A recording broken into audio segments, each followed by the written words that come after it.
So this talk is titled Evolutionary Psychiatry and why I think it's relevant and useful for trainees.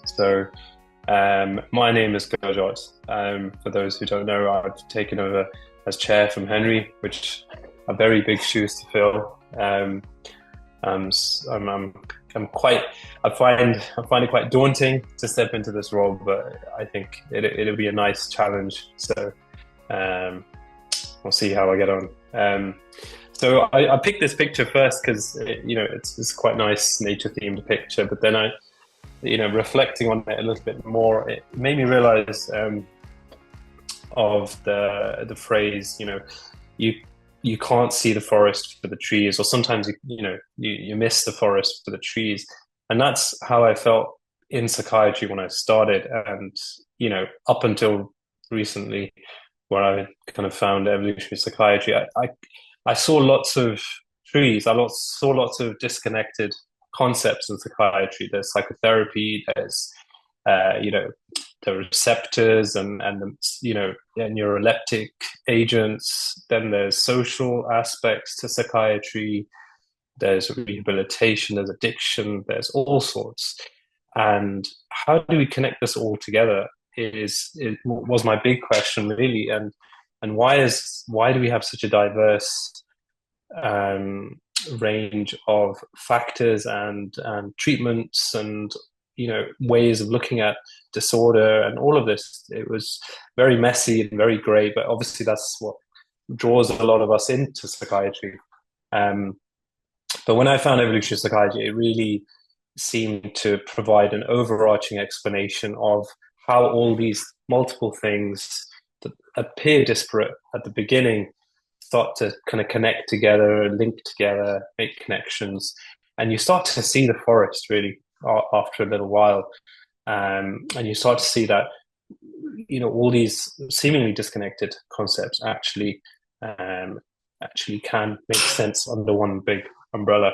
So that's kind of the scope of my talk today and what I'm going to argue. And I think it's particularly useful for trainees when your biases and mindset hasn't really solidified, a little bit more malleable, and you can kind of take in new concepts. So just a few conflicts of interest, perhaps. I'm doing an MD at the moment in Limerick with evolutionary psychiatry and medical education. I'm the editor for the Substack, and I receive a nominal annual fee. I've also recently been taken up as chair, which is great, and appointed secretary for the evolutionary psychiatry section at the World Psychiatric Association. So lots there. And then I've included a gratitude statement because I really wouldn't be here without any of these people. Really, they've been very, very encouraging and very inspiring. Particularly Henry, who you all know, is an incredible force in not only mainstream psychiatry but the evolutionary aspects too. And he's just been an incredible mentor to have. So if you're fortunate enough to cross paths with him, I think you'll know what I'm talking about. And then there's of course Riyadh and Paul, who kind of run our kind of sister SIG in the UK, and who we take a lot of inspiration from as well. And they were very encouraging and really embraced me with open arms and brought me into the fold. And really introduced me to lots of different people. Same with Annie. She's an incredible brain that we have amongst us, and she is a child and adolescent psychiatrist, so she brings lots of different perspectives that us in general adult side may have forgotten. And then there's of course Randy Nesse, who you probably all know, who's kind of spoken about as the father of evolutionary medicine and psychiatry. And there's many more to thank, but I can't spend the whole presentation thanking all of them, but I really wouldn't be here without them. And here's a little outline for the talk. So split into three parts. I'm going to give a very brief introduction to EP. evolutionary psychiatry. This almost every topic starts with this, so I'm going to kind of whiz through some of the key concepts and the figures and the works to give you a bit of shape to what I'm talking about, and then with a kind of education focus, what the data shows on why it's useful and relevant so far, and then the next steps and future directions, kind of what's missing and what's coming in the future. So just a brief overview. I think the best definition is by Nessie and Stein. It's a subfield of evolutionary medicine that uses the basic science of evolutionary biology to better understand and treat mental disorders. That's a nice, concise definition. And evolution, of course, is the gradual development of plants, animals, etc., over many years as they adapt to changes in their environment. And it's a bit of a social faux pas to not include a quote from Dobzhansky here. And nothing in biology makes sense except in the light of evolution. But despite all this, evolution is largely neglected in mainstream psychiatry and in medical education, which I think is a great shame, actually. My own kind of framework for understanding how evolutionary psychiatry fits in to everything else is that it adds a complementary dimension. So it's not trying to overwrite anything or override anything. It's seeking just to add a complementary dimension which integrates evolutionary science into our understanding of mental disorders and their treatment today. And then I just thought I'll ask ChatGPT and do the most basic interpretation, and brain made for old world, new world different, brain confused. Sometimes feelings go too big or too small, and that make mind problems. So do with that what you will. So here's a little test you can do for yourself at home if you're listening. If you agree with all four statements, you're an evolutionary psychiatrist like the rest of us. So if you agree we had descended from apes, you agree our brains, just like the rest of us, evolved over deep time, and you agree psychiatric symptoms stem from the brain, which I think we all do. And then 4 is you therefore agree that evolution interacts with psychiatric symptoms. So there is some interaction there. You know, we're not completely sure exactly what it is in every context, you know, for every disorder, for every issue, but we know that it's present there in some form. I've included another quote here from Dobzhansky. Annie Swanepoel suggested this actually, and it fits quite well if you replace biology with psychiatry and science with specialty. So seen in the light of evolution, psychiatry is perhaps intellectually the most satisfying and inspiring specialty. Without that light, it becomes a pile of sundry facts, some of them interesting or curious, but making no meaningful picture as a whole. So this is what I was talking about. You may find yourself drawn to and interested in specific kind of concepts in psychiatry, but how does it make a meaningful picture for you as a whole? It might be an interesting question for you to ask yourself. I just want to highlight the recent kind of growth that we've seen in this field. It's probably largely driven by evolutionary psychology coming into the mainstream as well. So the special interest group in the Royal College of Psychiatrists in the UK is really what started things off for us here. And similarly, in I think it was 6 years ago, that Henry founded the group here. And we've also been increasing in prominence at the World Psychiatric Association, which has been a real good endeavor, I'd say.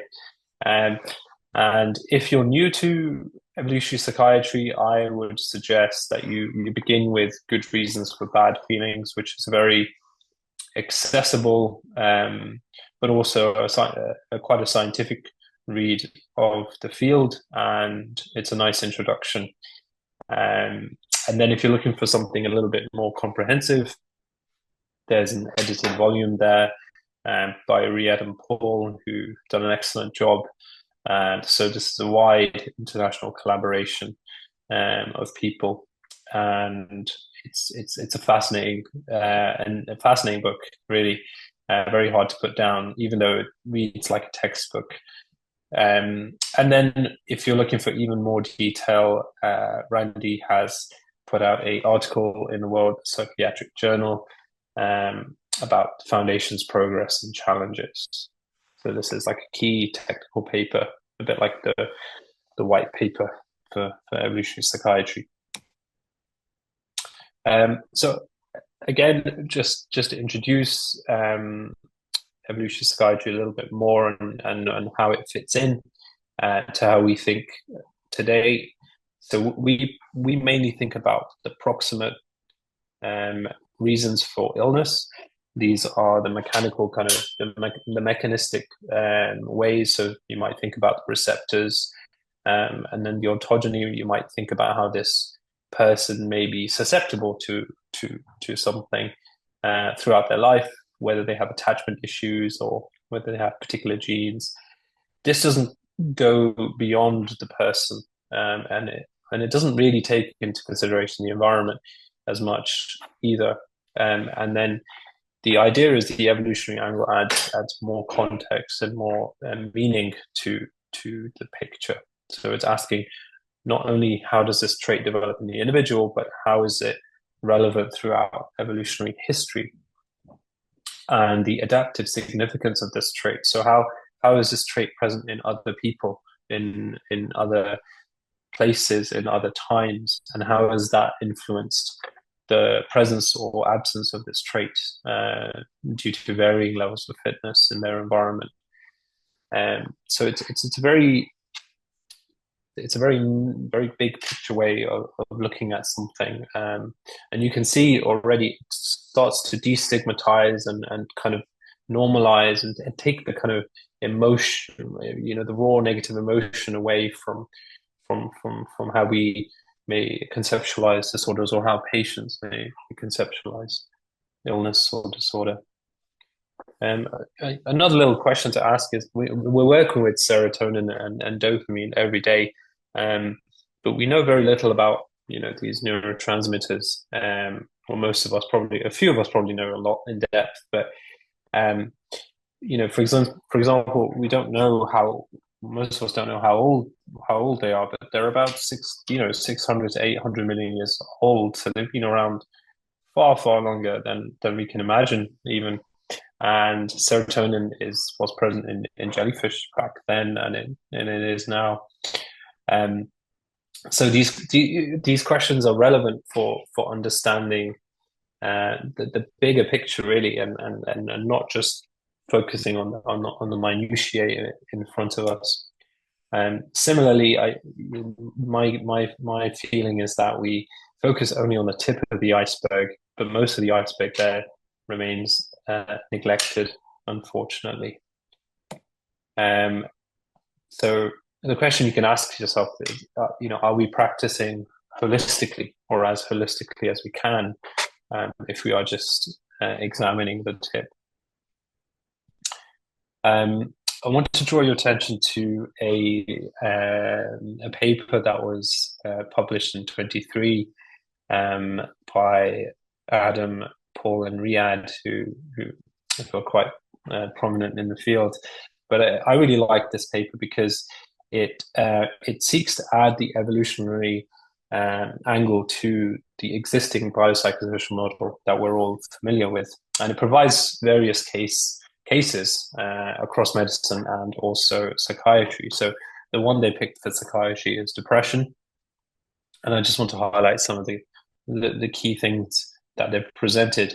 So if you split this in half here, the left-hand side is what we're familiar with already, the biological, psychological, social, for example, the serotonergic system and mechanism, and development, so developmental plasticity, psychological, such as rumination, development, such as attachment issues and learned helplessness, social triggers, so bereavement, divorce, life events, and then kind of ongoing chronic stress, low social support. So these are factors that we're all familiar with, which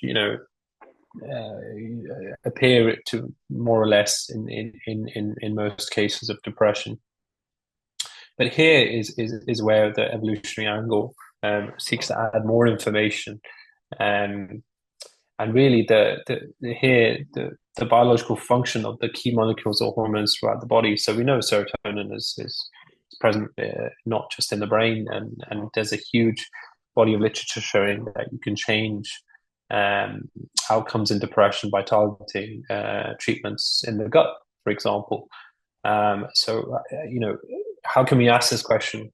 Under the existing model, this doesn't really come to the fore. And then we have phylogeny, which is how do we share these same neurotransmitter pathways in other species, and what can we learn from them? So sometimes this is ongoing with, for example, rats, but there are many other species that we could learn from. Psychologically, similarly, there can be adaptive functions to certain psychological states. Something can be termed dysfunctional, or there can be a harmful function. So, for example, low mood can be overactivated and can remain overactivated for long periods of time than it serves. And then similarly with phylogeny, we can see how other species may have similar correlations when it comes to psychological and behavioral states.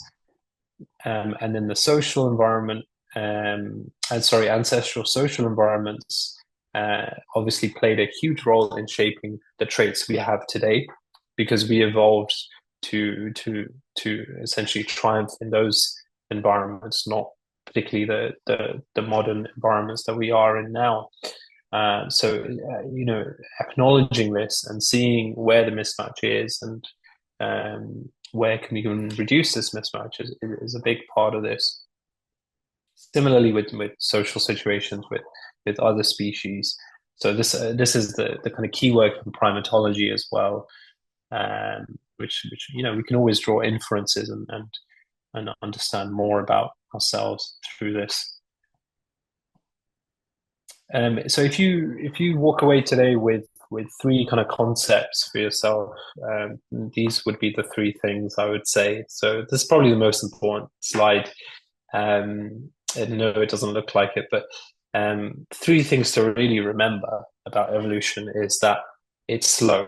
It takes often millions of years, sometimes thousands. Evolution doesn't happen much from generation to generation, particularly in humans.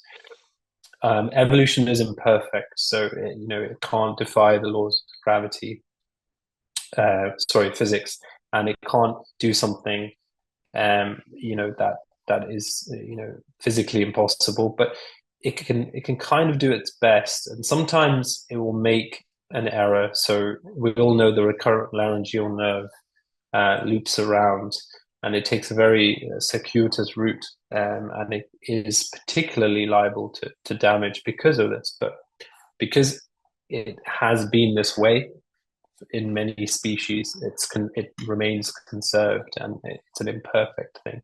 There are other reasons why evolution is imperfect, so I'll come to that in the next slide. But the last one is that evolution is not interested in our happiness. So every psychiatrist has heard this routinely when their patient walks into their room, their office, their clinic. I just want to be happy. I'm just want to be happy. I want to be happy, but happiness is not what evolution is interested in. So this is another way that we can have that conversation with our patients and manage expectations about, happiness is not the default state here. That's not to say that happiness can't be achieved, but it's not the default state, and there is a reason why we are constantly not happy. And evolution can be said to be blamed for that. And then taken from Nessie, I'm not going to go through each reason here, but a lot of you may be familiar with mismatch. So this is how we have kind of this, the diseases of the West, such as like obesity and cardiac issues, diabetes, and so on. And then with infection, we've seen how COVID was evolving essentially to compete with us. And then there are trade-offs where, for example, we have calcium deposition in our bones, which allow us to have strong bones and repair them easily when we're young. But when we're older, it can create issues, not just in the bones, but in the calcification of small arteries. So this is unfortunately a trade-off because evolution is primed to help you reproduce. That's the main imperative there. There are other reasons for for evolutionary reasons for illness. But like I said, I'm not going to go through all of them, but there are several, and there's several examples there that you can read about yourself. And I think these perspectives can be useful in a wide range of applications here. So not only assessment and diagnosis, but psychoeducation is a huge part, and maybe even prevention strategies, and using direct kind of concepts such as the smoke detector principle, and that Nessie has kind of come up with. The fact that our anxiety is thought to be triggered in scenarios rather than it not be triggered and we be put in danger. So the common example is, you hear a twig snap in the wild and you automatically assume it's the worst. It's a tiger that's going to eat me or something. This is a fairly rudimentary view, but you can imagine how you can apply it into modern contexts, that you may get an email from your boss and that he wants to see you in his office, and immediately you're thinking the worst. And if it's reframed as a protective mechanism, because 1 out of 100 times or 1 out of 1,000 times, the risk will be true. So we're primed for loads and loads and loads of false positives. So anxiety can be reframed as a false positive kind of machine almost, or a system that we have. And then stepping away from the clinic, obviously, we can see how it can affect the rest of psychiatry. And I argue that it can be particularly destigmatizing. And we have some research coming that adds to that. And Henry has always mentioned this, and I would agree that it makes kind of more persuasive doctors, and you feel more energized really when you're working with these perspectives with patients, I think. And obviously placebo effects. So why have we evolved to respond to placebo? Like, that's a very, very interesting question that ruins a lot of randomized controlled trials. So I think evolutionary perspectives, are the only thing that can answer there for that. So I could spend all day talking about the kind of introduction, but I want to just go through a little bit about the data that's there. So there's various conceptual articles and editorials claiming and calling for evolutionary biology in particular to be a basic science in the training of the next generation of psychiatrists. So this is Riyadh here and other colleagues in the UK. And we also have a paper that I was a part of here in the Irish Journal, supporting that evolution is the bridge between biological and social psychiatry, and the actual divide that we see is misleading and unhelpful. We know now that the brain, responds to changes in the social environment. There's functional and adaptive changes. And there is no real kind of distinction. It's a false dichotomy, such as the mind and the body. It's the same in a sense. And to resolve that difference, I think evolution has a big big part to play. It's not just us in the UK and Ireland. It's America too. America has been banging this drum for quite a while, and I'm almost completed a scoping review looking at how evolutionary psychiatry medicine appears in medical education. And I have some preliminary findings I can share with you.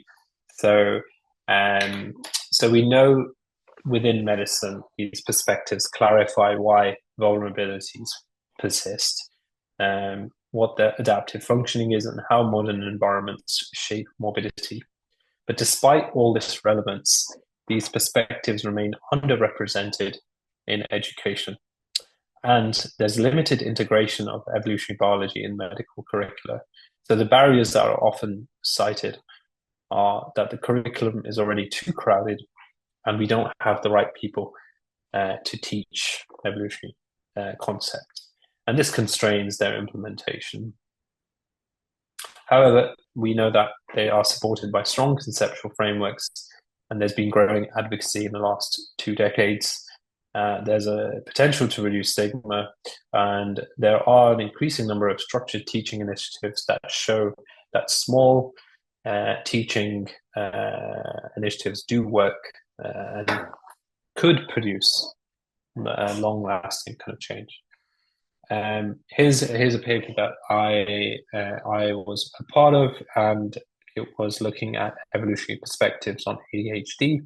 So this was after a winter conference symposium where Annie gave a talk as the expert on this topic, and we surveyed people afterwards. And the room was full. We had to get extra chairs. People were standing. It was a very well attended talk, and Annie had lots of footage from hunter-gatherer children and how they are, and that was a really illuminating part of the talk. So here you can see that most strongly agreed that this information is useful and relevant for patients and could improve psychiatry. This is an upcoming paper by many of us, and this is probably the most robust evidence for evolutionary psychiatry being relevant for clinical practice in a sense. So this is a particularly high quality and rigorous study that was done. I'll take you through a little bit of it.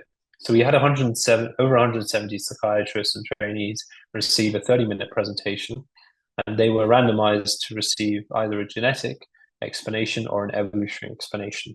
And this was multi-site, so all over the UK and Ireland, and it was pre-registered and double-blind.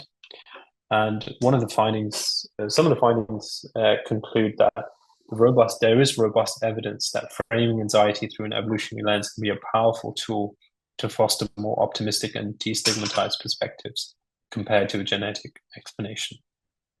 In particular, clinicians overwhelmingly rated these evolutionary explanations of anxiety as highly useful in comparison to genetic explanations. So in a lot of what we surveyed and what we saw, we found that many had often a 1 or a 2 standard deviation difference. So it was a very, very strong signal that the evolutionary explanation is favored here.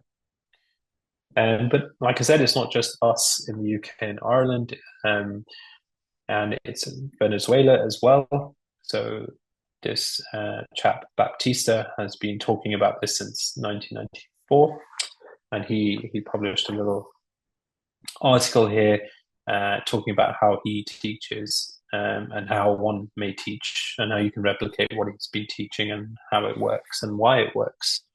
And later on, he did a more kind of comprehensive study where he taught evolution to psychiatrists, but also medical students and other medical specialists. And it was a 2-hour interactive seminar, and they did pre and post surveys. And they found that the baseline knowledge was unsurprisingly low to moderate across all groups, but improved significantly after the seminar, showing that even brief teaching can boost perceived understanding.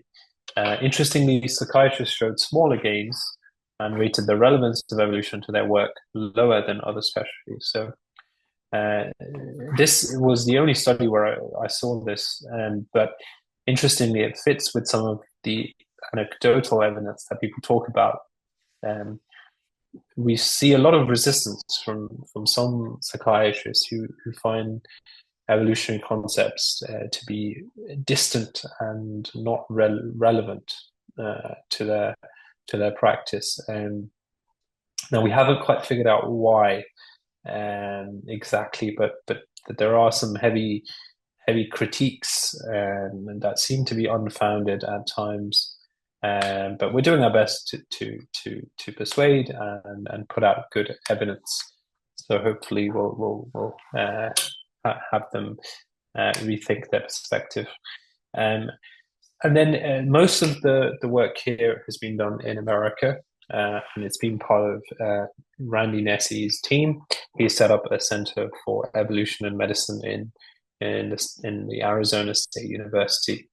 And so first they surveyed the status of EvMed education in America. They surveyed 60 schools, contacting 60 deans, and they rated the concepts of evolutionary medicine as important. But despite this, actual curricular coverage was only around 20%. And then the major barriers, like mentioned previously, is lack of faculty expertise and anticipated controversy about studying evolution in a medical program, which is, I think, a uniquely American phenomena. I don't think we see that much here. They followed up with kind of more studies, and they looked at kind of where it is. They did a more kind of in-depth analysis here, looking at almost 200 institutions, and then they surveyed the instructors of those evolutionary courses, about 50 of them, and they found at the research-intensive universities, over 50% had a dedicated course, while only the smaller universities where you can only obtain bachelor's or master's, around only 2%. So they also found that most of these courses were in biology or anthropology departments and not in medicine. And the backgrounds and disciplines of the instructors varied significantly, and they also significantly influenced how they were emphasized. So it was a very heterogeneous kind of picture, and no in-house teaching for medical students. So this led to trying to homogenize the kind of state. So this is a beautiful paper where they found, or they arrived at the core principles of evolutionary medicine for once and for all, I think.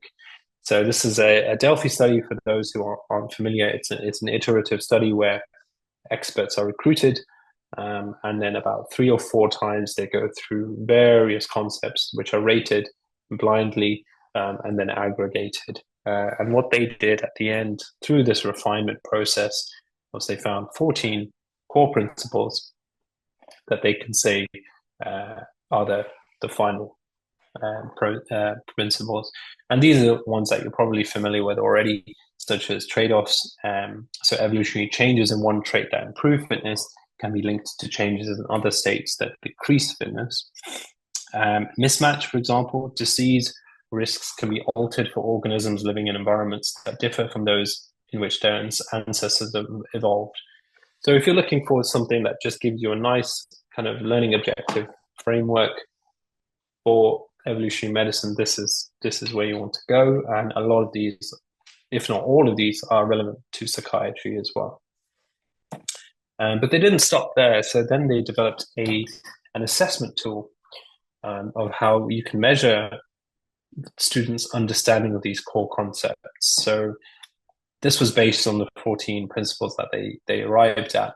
and it consisted of 6 core questions with 25 items and 5 supplemental. And this was developed iteratively as well with experts and students, and then administered to 500 students. So, and then validated within that student group. So it emerged as a nice gold standard. So some very good work there. And here's one we can do together because they included one on generalized anxiety disorders. So I'm going to read through some of it, and then we will you can have a go at answering it yourself and see how much you understand.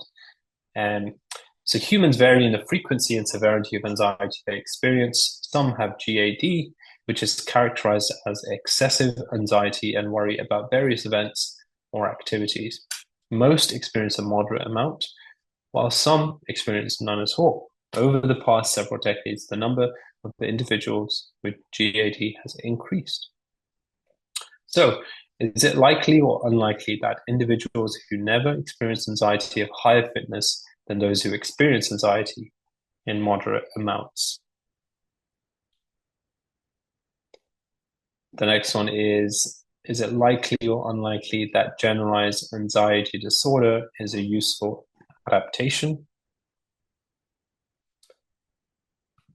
How likely is it that theoretically natural selection will result in disorders of too much anxiety, more often than disorders of too little anxiety? And finally, how likely is it that the increase in the number of individuals with GAD over the past several decades is being driven by natural selection? So here are the answers on the slide. So as you can see, it's a little trickier than it might seem at first. But as you can see, that I'll just pick one of these. That GAD is not a useful adaptation. That's unlikely. The disorder itself is unlikely to be adaptive. It's the vulnerability to the trait that is unlikely to be adaptive. So anxiety itself is probably adaptive in certain contexts, and experiencing no anxiety at all is probably not going to be adaptive, as you can imagine. So moving on, I want to mention that it's not just the West that's been pushing this. It's collaborations in Germany, in Pakistan, and it's not just in medicine. It's in nutrition and dietetics, for example, and there's many more examples, but I haven't included all of them. And then just to kind of finish off the talk, just where are we going with this really, and what are the next steps? So my contribution here really is trying to bring evolutionary psychiatry and medicine into medical education in the UK and Ireland. That's the job. So even if I can embed one or two principles across teaching, I think I'd be very happy. I'll be very happy with just one anyway. So so I'm starting off with this scoping review, which is almost done. There's a few other studies that have already been published, and there is some workshop data, which is a mixed method study. And then there's 2 studies on medical students. One is a pre and post survey on a kind of a talk that Henry does with the students every rotation. And the other is an observational study to all medical students. So this is University of Limerick and Trinity College Dublin. And then to round it off are some curriculum reviews and proposals for the colleges of psychiatry and also the 2 universities. So hopefully using all of this, they can make a decision whether to include a little bit of evolutionary concepts into their curricula. And then I just want to throw up some resources that are out there, living resources. There's a podcast, which I think is excellent. It's also available on Spotify and other podcast platforms. And it's a very nice way to introduce yourself to these concepts. And Adam has done a really good job of interviewing renowned kind of experts in all over the world in these fields. So it's a very diverse range of speakers, but also topics. And it's very accessible as well in that regard. And then, of course, we have our YouTube page, which has all of our talks recorded. And then we have the EPSIC in the UK, who also have a YouTube page, who have even more talks recorded. And then we have our websites as well, where you can get more information. Unfortunately, our website is only for members. So if you're a member of the college, you can access the website. But for the Royal College, anyone can have a look at the web page there. And this is often updated with upcoming events and other things that are happening in the field. I also write a Substack. So for those who don't know what Substack is, it's like an online kind of newsletter platform which has a social media element, which is a lot more. It's very tame, I would say, and it's very it's much more positive and constructive than all the other social media out there. And so I've kind of this endeavor is to bring these concepts to the public, but also other overlapping fields like psychology, anthropology. And there's all sorts of people that read and subscribe here.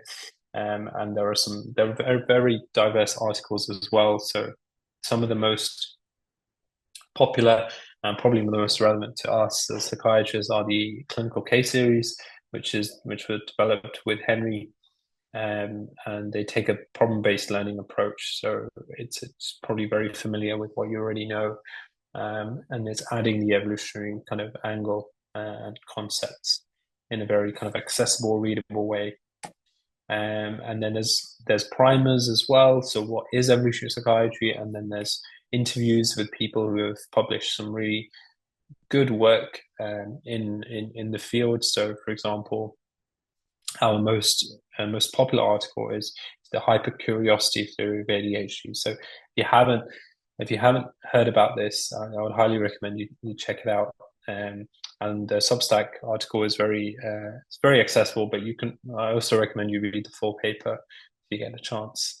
And then just to show how we've grown. So we started off in May 23, and it was just Henry, myself, probably a few of our family members who got roped into subscribing. But then it quickly took off, and we have well over 3,000 active subscribers. And even more followers. So, yeah, take a look and subscribe if you're interested. And I just want to say thank you. Thank you for listening. Yeah.